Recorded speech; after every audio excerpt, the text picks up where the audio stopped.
የማፊያ አለቃ ጄሰን ጠላቶቹ እያባረሩት እያለ ጠላቶቹ ፍቅረኛሞች እንዲመስሏቸው ላለመታወቅ አናን በግድ ይስማታል።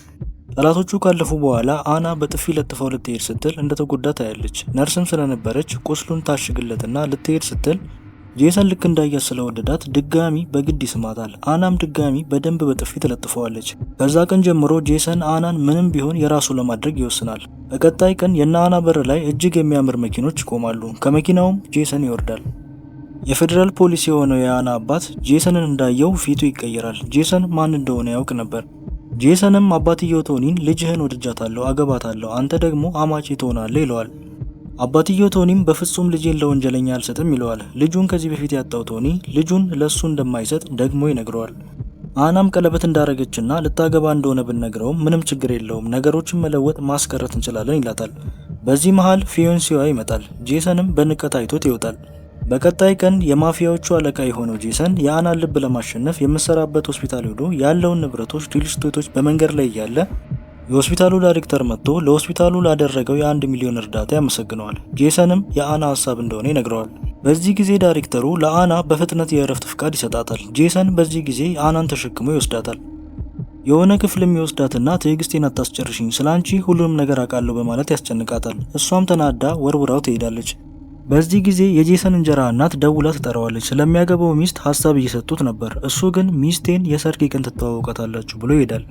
የጄሰን ጉትጎታ ያስቸገራት አና እሱን ለማስቀረት ብላ ለሰርጓ ትዘጋጃለች። ማታ ላይም ጄሰን በሩ ፊት ቆሞ ደጋግሞ ክለክስ ያደርጋል።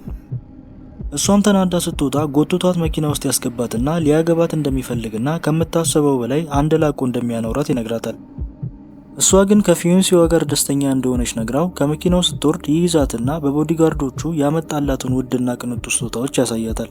እሷ ግን ምንም ሳይመስላት ሁሉም ነገር በገንዘብ አይገዛም ብላው ትሄዳለች። በቀጣይ ቀን አና ከቤን ጋር ሰርጋቸውን በማድረግ ላይ እያሉ ልክ ቀለበት ሊያደርግላት ሲል ጄሰን መሳሪያ ይዞ ከጀሌዎቹ ጋር ይመጣል። ነገሮች በጣም ከቁጥጥር ውጭ ይሆናሉ። ጄሰን ቤን ላይ ሽጉጥ ይደቅናል። አናም መሃል ገብታ ታስቆማለች። ጄሰን ተረጋግቶ ለቤን 1 ሚሊዮን አቅርቦ አሁኑኑ እንዲተዋት ይጠይቀዋል።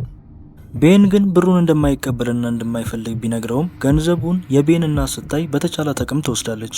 እሱንም ገንዘቡን እንዲመርጥ ጮኻበት፣ አናን ደግሞ እርግማን ናት ብላ ትሰድባታለች። በዚህ ጊዜ የአና አባት ቶኒ ተናዶ ይናገራታል። ልጁንም ይዞ ይወጣል። ሰርጉ ወደ ጦርነት ቢቀየርም በንጋታው ጄሰን እና አና ቤት ሄዶ ወርቅና ገንዘብ አቅርቦ ልጁን እንዲሰጠው ቶኒን ይጠይቀዋል። ቶኒ ግን አሁንም ሊስማማ አልቻለም። ጄሰን ተናዶ ምንም ብትል ሰርጉ በ3 ቀን ውስጥ ይካሄዳል ብሎ ይወጣል። ነገር ግን አባትየው ቶኒ ሰርጉን ለማስቀረት አናንና እናቷን ሚስጥራዊ ቦታ ይደብቃቸዋል። ጄሰንም ፖሊስ ጣቢያ ሲሄድ የፖሊስ ጣቢያው አለቃ በጥሩ መንገድ ይቀበለዋል። የጄሰን ተከፋይ እንደሆነ ግልጽ ነበር። የአናም አባት ባልሆነ ነገር እንዲታሰር ያደርገዋል። ይህንን የሰማችው አና ከተደበቀችበት ወጥታ ጄሰን ቤት ትሄዳለች። እሱን ካገባችው አባቷ እንደሚፈታ ይነግራታል። እሷም አጣብቂኝ ውስጥ ትገባለች። አባቷንም በዋስ ለማስወጣት ትልቅ ገንዘብ ያስፈልጋታል። ቤንም ገንዘቡን በመፈለግ እንደሚረዳት ይነግራታል።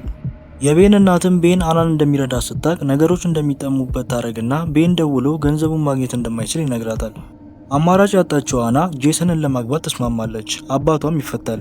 ይህንን ያወቀው አባቷ እንዴት የምጠላውን ሰው ለማግባት ተስማሚያለች ብሎ ይጮውባታል። በሰርጉ ቀን ቤን አናን ለማስመለስ ቢሞክርም በገዛ እናቱ ይከሽፍበታል። ከዚህ በፊትም ሊያገባት ያለ ቀን ቦታውንና ቀኑን ለጄሰን የነገረችው እናትየዋ ነበረች። እሱም ይህንን ሲያቅ ከእናቱ ጋር ተጣልቶ ይወጣል። የአና መኪና ወደ ሆቴል እየሄደ ሳለ ተጋጅቶ አደጋ ይደርስበታል። አናም ትጎዳለች። ጄሰንም የአደጋው ቦታ ሲደርስ መኪናው ጋይቶ ነበር። የጄሰንም እንጀራ እናት በእቅዳቸው ደስተኛ ይሆናሉ። ጄሰን ይህንን ያደረገው በህይወት ይከፍላል ይላል። የአና ወላጆችም በልጆቻቸው ሞት ትልቅ ሐዘን ይሰማቸዋል። ቤን ግን አስገራሚ ነገር ይነግራቸዋል። አና በህይወት አለች ይላል። የአደጋው ቀን ቤን ያገኛትና ቤት ይወስዳታል። ነገር ግን ቤት ውስጥ የቤን እናት ቤታችን መከራ አታምጪ ብላ ታስወጣታለች። በሆነ ቀን ላይ ጄሰን መኪና እየነዳ እያለ አና የምትመስል ሴት ያያል። በጣም ይደነግጣል። ከመኪናውም ሲወርድ አና መሮጥ ትጀምራለች። እሷም እንደሆነች ሲያቅ አናን ተሸክሞ ይወስዳታል።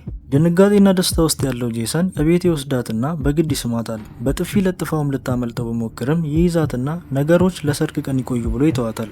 በሰርጓ ቀንም ቤተሰቦቿንና ጓደኞቿን ማየቷ ደስተኛ ላረጋትም ነበር። ጄሰንን አይኑን እንዲጨፍን አዛ ሽጉጡን ወስዳ እንዲተዋትና ራሷን እንደምታጠፋ ትነግረዋለች። ርህራሄ ያልባው ጄሰን ቦምብ የታሰረበት ሰው አምጥቶ ደቂቃዎች ሲያበቁ ዘመድና ጓደኞችሽ ይሞታሉ ይላታል።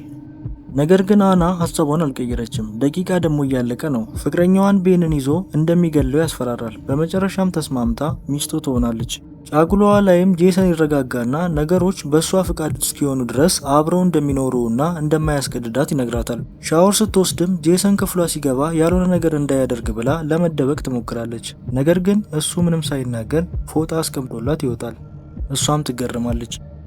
በሌላ ቀን ቤን አናን ሊያስመልጣት ይሞክራል። ነገር ግን እሷ አግብቻለሁ ትለዋለች። ሲታገላትም ጄሰን ያያቸዋል። ጄሰንም ቤንን አስሮ ይደበድበዋል። ቅናት አናቱ ላይ የወጣው ጄሰን ዛሬ ማንን አገኘች ብሎ ሲጠይቃት ማንንም ስትለው በንዴት ዕቃ ይሰብራል። ሲታገላትም አና ተጎድታ ሆስፒታል ትገባለች። ስነቃም ቤንን ተኝቶ እጁ ተሰብሮ ታገኘዋለች። እሷም ምንም ሳትናገር ትወጣለች። ጄሰንም አናን ለማስደሰት ይቅርታ እንደሚጠይቀው ነግሮ ሆስፒታል ሄዶ ይቅርታ ቢለውም ቤን ጭንቅላቱ ላይ ጠርሙስ ይሰብራል። ጄሰንም ለአባቷ ቶኒ በአንድ ዓመት ውስጥ አና ካልወደደችው እንደሚመልሳትና እንደማያስጨንቃት ይነግረዋል። አና ሻይ ስትጠጣ ጣዕሙ ልክ አባቷ እንደሚሰራው ነበርና አባቷ ጋር ትደውላለች። ነገር ግን ጄሰን ከአባቷ እንደተማረና ጄሰን ለሷ ሲል ለመቀየር እንዳሰበ ይነግራታል። እሷም እድል ልሰጠው ታስባለች። ማታ ላይም አና የጄሰንን ቁስል ስነካው መሳሳም ይጀምሩና አብረው ያድራሉ።